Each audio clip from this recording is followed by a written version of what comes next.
요한복음 강의 19번째입니다. 요한복음 5장 1절에서 15절, 주보는 18절인데 교환은 잘 나갔죠? 15절.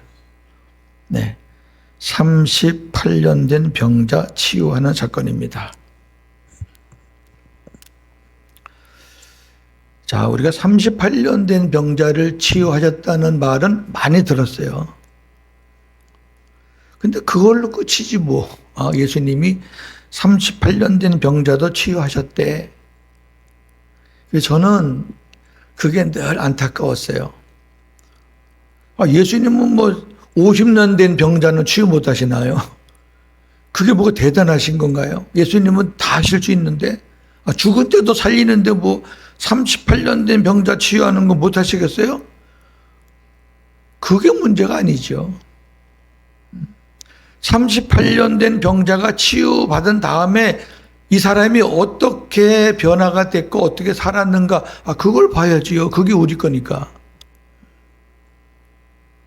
근데 여러분 깜짝 놀랄 일이 있어요. 오늘 이 본문에서. 이 38년 된 병자 치유받고 나서 예수님을 고발했다는 거 아세요? 들어봤어요? 아, 예수님을 유대인들에게 고발했다니까 이 인간이? 안 들어봤죠? 그런 사람도 있다는 거예요. 우리 본문은. 그런 사람도.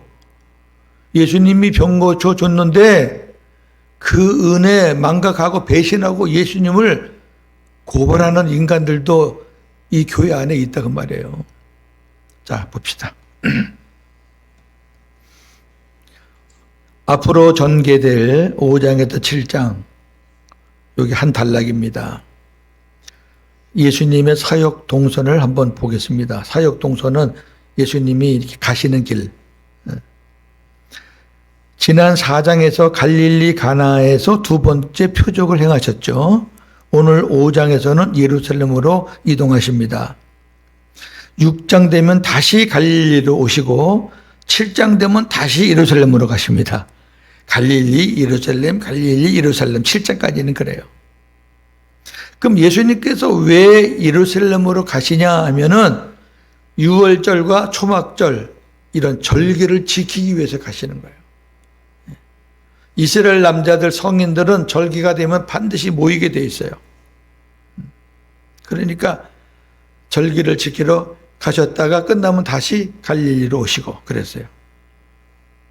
자, 예수님은 물론 당연히 가셨지만 정상적인 유대인들은 남자들은 다 모이는 거예요.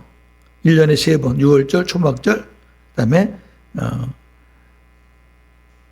오순절, 이 세 절기는 꼭 모이는 거예요. 오늘 본문 내용은 그게 아니고 안식일에 예수님께서 38년 된 병자를 치유하신 사건이에요. 안식일입니다. 하지만 이 병자는 자신의 안위를 위해 예수님을 유대인에게 고발합니다. 이 일로 인해 유대인들이 예수님을 핍박하기 시작하고 유대인들과 예수님 사이에 안식일 논쟁이 벌어집니다. 이렇게 해서 시작이 되는 거예요, 싸움이. 요 인간이 고발하는 바람에. 오늘 우리는 지난주에 이어서 병고침과 믿음. 아, 믿음이 있어서 병고침 받았구나. 또 병고침과 영생. 야, 저 사람은 하나님의 은혜로 병고침 받았으니까 구원 받았겠지? 전혀 별개라는 거예요. 별개. 관계가 없어요. 그 다음에 예수님으로부터 병고침을 받은 자가 예수님을 고발하는 희귀한 일을 우리가 오늘 주목해야 돼요. 이런 사건은 오늘 본문 하나밖에 없어요. 예수님께 은혜를 입고 나서 예수님을 고발하는 사람은 성경의 요 인간 하나예요.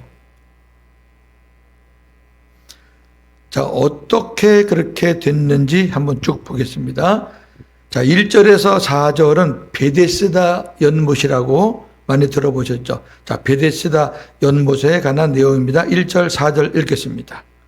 그 후에 유대인의 명절이 되어 예수께서 예루살렘에 올라가시니라. 예루살렘에 있는 양문 곁에 히브리 말로 베데스다라 하는 못이 있는데 거기 행각 5이 있고 그 안에 많은 병자, 맹인, 다리 저는 사람, 혈기 마른 사람들이 누워 물의 움직임을 기다리니 이는 천사가 가끔 못에 내려와 물을 움직이게 하는데 움직인 후에 먼저 들어가는 자는 어떤 병에 걸렸든지 낫게 되미로라. 아멘. 유대인의 명절이 되자 예수님께서 예루살렘으로 올라가셨죠. 다시 말씀드립니다. 유대인들은 6월절, 오순절, 초막절에는 반드시 예루살렘에 모이게 되어 있어요. 그래서 절기 때는요, 수십만 명이 모여요. 아주 장사진을 치는 거예요. 예루살렘 성에 여러 개의 문이 있는데 빙 둘러서 문이 있어요. 오늘 말씀의 배경은 양문입니다. 그 중에 하나의 문의 이름이 양문입니다. 양문. 양문은 제물로 사용될 양들이 출입하는 문으로서 양의 문이라고도 합니다. 그 양자예요. 제물이 들락날락하는 문 따로 있고 그 다음에 사람이 들락날락하는 문 따로 있고 다 문이 다 달라요. 레위인들이 출입하는 문이 또 있고 그래요. 양문 곁에는 제사에 드리는 제물을 깨끗하게 씻기 위해 베데스다라는 연못이 있었습니다. 베데스다는 자비 이런 뜻이에요. 히브리 말로 자비, 그러니까 자비의 못이에요. 그리고 연못 주위에 행각 5이 있었습니다. 5개 기둥이라는 얘기죠. 행각 5은 벽이 없어요. 벽이 없고 이게 트인 5개의 기둥으로 된 장소예요. 우리가 뭐 산에 같은 데 가면 있잖아요. 툭 트인 기둥으로 유지하는 그런 장소인데 치유받기 위해 모인 병자들, 맹인도 있고 다리 저는 사람도 있고 혈기 마른 사람도 있고, 혈기 마른 사람은 중풍병자를 말하는 거예요. 이런 사람들이 물이 동하기를, 움직이기를 기다리면서 누워있는 곳이니까 얼마나 많겠어요, 거기. 예. 이는 천사가 가끔 못에 내려와 물을 움직이게 할 때 가장 먼저 들어가는 자는 어떤 병에 걸렸든지 낫게 된다는 전설적인 치유 기적을 믿고 있기에 그 기회를 잡으려고 기다리는 거예요. 언제 그런 일이 있었는지도 몰라요, 사람들이. 최근에 이런 일이 있었는지 없었는지도 모르고 뭐 그런 일이 있었다더라. 아우, 나도 한번 그 기회를 잡아보자. 우연을 믿는 거고 막연한 걸 믿는 거죠. 그곳에 예수님이 가신 거예요. 5절에서 9절은 38년 된 병자를 치유하신 예수님입니다. 본문 읽겠습니다. 거기 38회 된 병자가 있더라. 예수께서 그 누운 것을 보시고 병이 벌써 오래된 줄을 아시고 이르시되 네가 낫고자 하느냐? 병자가 대답하되 주여, 물이 움직일 때에 나를 못에 넣어주는 사람이 없어 내가 가는 동안에 다른 사람이 먼저 내려가나이다. 예수께서 이르시되 일어나 내 자리를 들고 걸어가라 하시니 그 사람이 곧 나아서 자리를 들고 걸어가니라. 이날은 안식일이니. 아멘. 자, 오늘 사건의 핵심 인물인 38년 된 병자가 소개됩니다. 5절에. 이 사람이 어떤 병에 걸렸는지는 성경에 없어요. 알 수 없어요, 우리가. 뭐 이 병 아닐까 저 병 아닐까 뭐 상상할 필요도 없어요. 예수님이 고치시는 데는 아무 상관이 없으니까. 그러나 장기간 병을 앓고 있는 것으로 보아 불치병 환자임에는 틀림없죠. 이 사람 역시 다른 병자들과 같이 베데스다 연못의 물이 용솟음 칠 때를 기다리고 있는 거예요. 전부 다 거기 모인 환자들이 뭐 몇십 명, 몇백 명 될지 몰라도 전부 다 그 연못에 눈이 가 있는 거예요. 아유, 이것도 힘든 일이에요. 이게 밤에 움직일래나, 이게 새벽에 움직일래나, 뭐. 예수님은 그가 38년이라는 오랜 기간 동안 병을 알아왔음을 이미 알고 계셨어요. 6절에 보니까 예수님은 이미 알고 계셨다 그랬어요. 하나님이시니까. 또 예수님 안에 계신 하나님이 다 가르쳐 주시니까. 예수님은 그 사람이나 누구의 요청이 없었지만 주도적으로 그 사람에게 찾아갔어요. 보통 뭐 주여 부른다든지 옆에 사람이 야 너 한번 예수님한테 가봐 그런 것도 없이 그냥 예수님이 그 사람을 딱 보고 간 거예요. 그리고 그에게 물었어요. 단도직입적으로 물었어요. 네가 낫고자 하느냐? 너 낫고 싶어? 너 낫기를 원해? 그 얘기예요. 여러분 그러면 뭐라고 그래야 돼요? 다른 일반 병 고침 받아서 우리 주님을 따랐던 그런 환자들은 대개 뭐라 그러냐면 주여 믿습니다 하든지 손을 내밀고 주여 내 손을 잡아달라고 그러든지 주님의 그 옷자락 만지게 해달라든지 뭐 이렇게 있어야 되는데 이 사람은 예수님이 직접 너 낫고 싶으니? 라고 물었는데 뭐라고 답하나 한번 보셔요. 주여, 여기 주여라는 거는 믿음의 주여 그런 말이 아니에요. 높은 자들에게 붙이는 그 호칭이에요. 주여, 물이 움직일 때에 나를 못에 넣어주는 사람이 없어서 내가 가는 동안에 다른 사람이 먼저 내려가나이다. 이렇게 답을 하는 거예요. 이 말이 무슨 말이냐면 누가 나를 넣어주면 좋겠는데 나는 갈 수가 없으니까 다른 사람이 먼저 내려간. 근데 그런 것도 본 것도 아닌데 지금. 근데 그렇게 될 거라는 것을 이제 얘기하는 거죠. 병자는 물이 솟을 때 가장 먼저 뛰어들고 싶지만 재빨리 움직일 수 없는 자신의 절망적인 상황을 한탄할 뿐 예수님의 치유를 요청하지 않았죠. 예, 저 고침받고 싶어요 예수님. 나 좀 고쳐주세요. 그런 거 없어요. 자기는 예수님으로부터 고침받는다는 거는 티끌만큼 생각 안 하고 나는 여기 들어가야 고침을 받아요. 그 얘기죠. 그의 말에는 이러한 자신이 물이 솟을 때 가장 먼저 들어갈 수 있도록 예수님 당신이 나를 도와주셨으면 하는 바람이 그 안에 내포되어 있는 거예요. 그러니까 예수님이 치유를 원하는 게 아니라 예수님이 나를 물이 움직이면 번뜩 들어다가 저거다 먼저 이게 무슨 일인지 모르겠어요. 이런 사람도 있어요. 예수님은 속으로는 참 괘씸하지만 예수님이 이 사람을 만나서 이런 일을 행하시는 목적이 있거든요. 오늘 그 목적을 우리가 봐야 돼요. 하나님이 왜 이 사람에게 찾아가서 이 사람의 병을 고쳐주셨는지 그 사람이 어떠한 상황으로 가는지 그래서 하나님이 이 사건을 성경에 기록하셨구나. 그 하나님의 의도를 보는 게 목적이니까. 예수님은 38년 된 병자의 믿음이나 요청에 전혀 상관없이 표적을 행하십니다. 믿음도 없어요. 요청도 없어요. 그냥 예수님께서 그 사람에게 일어나 네 자리를 들고 걸어가라. 간단한 자리는 이제 그 병자들이 깔고 앉아 있었던 뭐 가만히 푸대 같은 거겠죠. 일어나 네 자리를 들고 걸어가라 하니까 그 사람이 곧 나와서 자리를 들고 걸어갔어요. 여기 곧 나았다라는 말은 즉각적인 치유. 예수님 말 떨어지자마자 즉각적으로 나은 거예요. 야, 정상적인 사람이라 그러면 이런 일을 당했으면 그 예수님 잊어버리겠어요? 그 예수님 보고 싶지 않겠어요? 그 예수님한테 고맙다고 인사 한번 해야 되지 않겠어요? 그게 정상적인 사람이잖아요? 그 다음 봅시다. 전혀 예상하지 못했던 일이 전혀 예상하지 못했죠.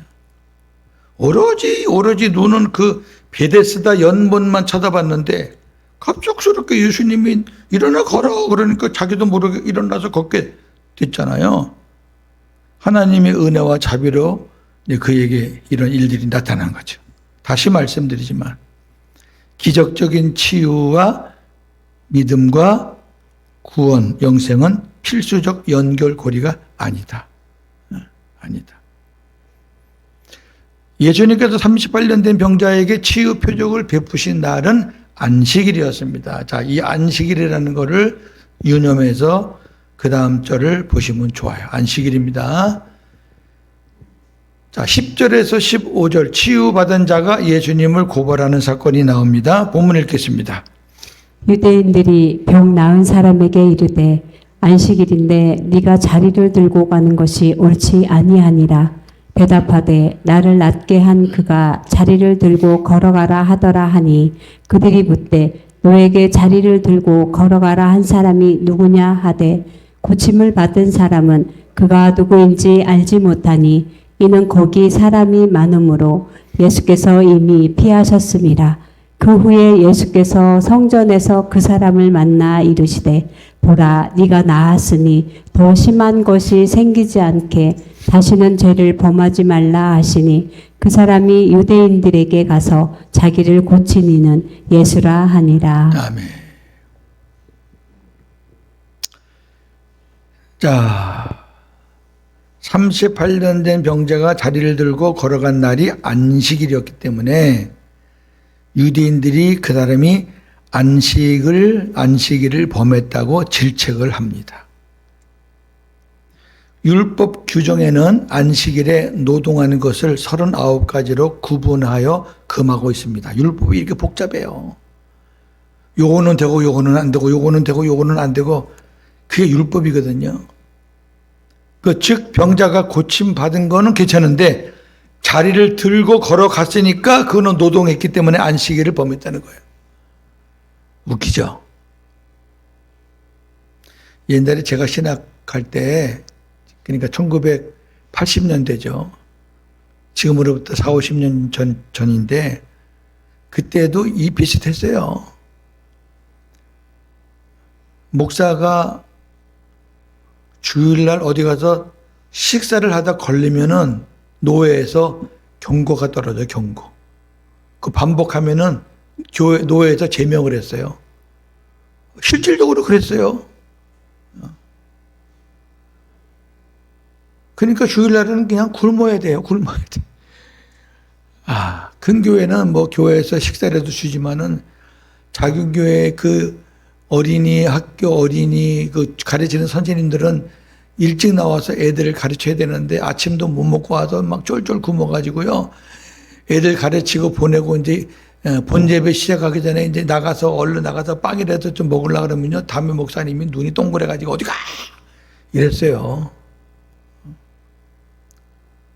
지금 생각하면 다 미친 짓이잖아요. 그게 율법이라니까 여러분. 저는 여러분이 그렇게 살았어요. 옛날에 그런 울타리 안에서. 지금 똑같잖아요. 같은 일을 반복하는 것도 노동이에요. 이 사람들은. 같은 일을 반복. 그래서 이 유대인들은 수염을 길렀잖아요. 수염을. 근데 이제 안식일에는 그 수염을 예쁘게 이렇게 관리를 해야 돼요. 근데 이렇게 관리하다가요.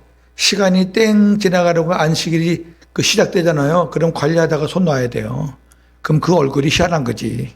한쪽에는 그 수염이 있고 한쪽에 수염이 아니 그렇게 살았던 사람들이 유대인이고 지금도 그 바리새인들은 그렇게 살아요. 지금도. 자, 이제 보세요. 유대인들은 불치병에서 치유되어 새로운 인생을 살게 된 사람에게 기쁨과 축복을 못할 망정. 그렇죠? 그거는 못할 망정. 안식일 규정을 어겼다는 것에 초점을 맞춰서 그를 정죄하고 있는 것입니다. 지금도 비일비재해요. 율법으로 사는 교회는 지금도 철저합니다. 그러면 안식일을 범하면 무슨 죄가 있느냐? 엄청 큰 죄거든요. 율법에 보면은 안식일을 범하면은 쳐 죽여라는 말도 있어요.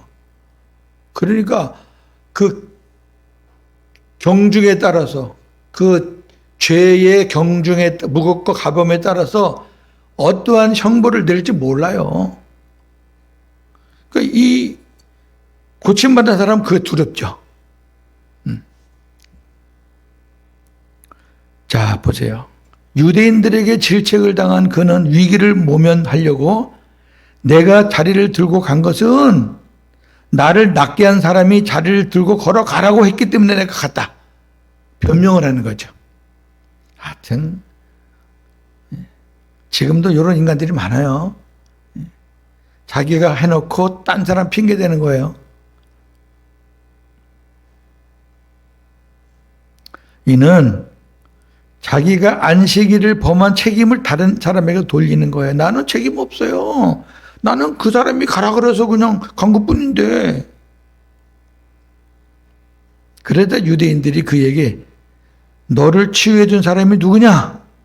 당연하죠. 왜? 잡아가지고 처벌하기 위해서. 근데 유대인 그 고친 사람은 나는 몰라요 누군지. 고침받고 그냥 걸어갔다 오니까 없어졌어요. 그 사람 몰라요. 왜? 예수님 피했잖아요. 예수님께서 기적을 베푸신 후 바로 그 자리를 떠나셨기 때문에 그 사람은 자기를 고쳐주신 예수님이 누구신지 처음부터 인식하지 못했어요. 이게 갑작스럽게 일어나는 일이니까. 그 사람에게 와서 뭐 나는 예수다 뭐 그렇게 한 것도 없잖아요. 그냥. 자, 이제부터 보세요. 그 후, 성경에 그 후 그랬어요. 예수님은 성전에서 그 사람을 만났습니다. 그러니까 성전에서 만났다는 얘기는 절기 때라는 게 절기. 아마 6월절로 봐요. 명절 때가 되니까 이제 성전에 다 모였잖아요. 명절이라 많은 사람들이 모여서 어느 특정한 사람을 찾는다는 것은 쉬운 일이 아니에요. 여러분, 이쪽 사람들, 유대인들 또 저 아라비아 사람들 보면은 누가 누군지 구분돼요. 뭐 사우디아라비아, 뭐 카타르 이런 사람들 보면은요, 뭐 대통령이나 그 밑에 있는 장관들이나 뭐 백성들이나 다 그 얼굴이 다 수염 나가지고 몰라요. 근데 그 사람들 우리 한국 사람 보면 똑같이 얘기해요. 누가 누군지 모르겠대. 우리 금방 알잖아요. 아마 그 사람들도 금방 알아봐. 근데 여러분 수만 명 모인 데서 어떻게 사람을 찾아요? 그러니까 이 병고침 받은 사람이 아마 자기가 누명을 벗으려고 그 예수님을 그 자기 고친 사람을 찾아다니려고 애썼겠지만 못 찾았겠죠. 못 찾죠. 근데 그 사람을 찾을 수 있는 사람은 한 분밖에 안 계신데 그분이 예수님은 그 사람을 찾아요. 알잖아요. 예수님 그 사람이 어떤 사람이었는지 또 누군지 정확하게 아시니까. 그러니까 예수님이 계속 주도적으로 그 사람을 찾아서 만나요. 처음에 고칠 때도 요청도 안 했는데 예수님이 주도적으로 가셔서 고쳐주셨고, 지금도 만나면은 골치 아프잖아요. 만나면은 무슨 일이 벌어질지 몰라요. 이 인간 때문에. 근데 예수님은 주도적으로 찾아가요. 찾아가서 그 사람에게 얘기하시는 거예요. 보라, 네가 나았으니 더 심한 것이 생기지 않게 다시는 죄를 범하지 말라. 이 사건 보니까 이제 요한복음 8장에 가면 가늠한 여인이 나오는 사건이에요. 그때 많은 사람들이 가늠한 여인에게 돌을 들고 있는데 예수님이 죄 없는 자는 쳐라. 그러니까 돌을 다 내려놓고 그냥 가버렸어요. 그때 예수님이 그 여인에게 뭐라 그래요? 다시는 죄를 짓지 말라. 나도 너를 정죄하지 않겠다. 학자들은 그 여인을 누구라고 보냐면은 막달라 마리아로 봅니다. 막달라 마리아가 그런 가늠한 여인이었고 창기에 가까운 여인이었다는 것은 그 역사적으로 볼 때, 그러나 그 여인은 그 이후로 예수님의 수족이 되잖아요. 마지막까지 예수님 곁에 있던 사람은 막달라 마리아였어요. 자, 그런 사람도 있는가 하면 그럼 우리가 이 말을 한번 곰곰이 씹어봐야 돼요. 더 심한 것이 생기지 않게 다시는 죄를 범하지 말라. 그러면 죄를 범하면은 38년 된 그 병보다 더 큰 병이 이 사람에게 임할 것이다. 그런 저주를 하신 건가? 그것도 이해가 안 돼. 그죠? 아니, 예수님이 뭐 쫄쫄하게 너 내가 고쳤는데 너 내 말 안 들어? 다시 옛날로 돌아가. 그건 아닌 것 같잖아요. 그죠? 잘 보세요. 이게 무슨 말이냐면 이 말씀은 이 사람이 죄로 인해서 병이 들었다는 인과관계를 말하는 것이 아니에요. 너 그때 38년 된 것도 너 죄 때문에 병 걸린 거 아니야. 이렇게 해서 네가 병이 걸렸던 거야. 자, 요한복음 9장 1절 3절 봅니다. 예수께서 길을 가실 때에 날 때부터 맹인된 사람을 보신지라. 제자들이 물어 이르되 랍비여, 이 사람이 맹인으로 난 것이 누구의 죄로 인함이니이까? 자기니이까 그의 부모니이까? 예수께서 대답하시되 이 사람이나 그 부모의 죄로 인한 것이 아니라 그에게서 하나님이 하시는 일을 나타내고자 하십니다. 아멘. 이거거든요. 그 사람 죄 때문에 태어날 때부터 불구 아니야. 너 38년 된 병자라는 너 태어날 때부터 불치병인데 그거 네 죄 때문에 아니야. 그러면 더 심한 것이 생기지 않게 다시는 죄를 범하지 말라라는 것은 이 사람이 더 이상 죄를 지으면은 더 큰 병으로 간다, 그 말은 아니라는 거죠. 그거 아니에요. 그 다음 말씀이 답이에요. 그 다음 말씀. 이 말씀은 이 사람이 예수님을 유대인에게 고발할 것과, 예수님은 알지요. 알아요. 알고 가신 거예요. 자기를 만나면은 이 사람이 예수님을 고발할 걸 알아요. 그리고 이 사람이 예수님을 불신함으로 인해 영원한 심판을 받게 될 것을 경고하시는 거예요. 왜? 요 사건 그 다음에 보면은 영생과 심판에 관한 메시지가 나와요. 다음 주 설교입니다. 그러면 예수님 말씀을 다시 해석해 봐요. 더 심한 것이 생기지 않게 다시는 죄를 범하지 말라. 여기 더 심한 거는 육신의 질병 말하는 게 아니에요. 너 이 땅에서 병을 갖고 사는 것도 힘들지만 너 영생 얻지 못해서 너 불신죄로 말미암아 예수님을 배신하고 예수님을 배척하고 유대인처럼 불신죄로 말미암아 영원한 심판에 가는 엄청난 그런 형벌을 받지 않게 하기 위해서 예수님이 경고하시는 거예요. 예수님은 일부러 찾아가신 거죠. 이 사람이 나 만나면 고발할 거야. 왜? 이 사람이 두려워만 아마 찾았을 거예요. 그리고 이 사람이 자기를 고발할 것도 알아. 왜? 안식일을 보면 큰 벌을 받는다 아니까 이 사람이 자기를 이제 물고 늘어질 거 알아요. 자기 병 고친 거는 다 까먹고. 사람이 그래요. 그럼 왜 구태 예수님이 찾아갔느냐? 예수님 주변에 많은 사람들이 있는데 이러한 사례의 사람도 있다는 걸 보여주는 거예요. 이해가 되세요? 이러한 사람도 있다는 거예요. 교회 안에 주님을 믿는다고 따르는 사람 중에 우리 교회하고는 좀 거리가 멀죠. 여러분, 우리는 다 생명대지니까.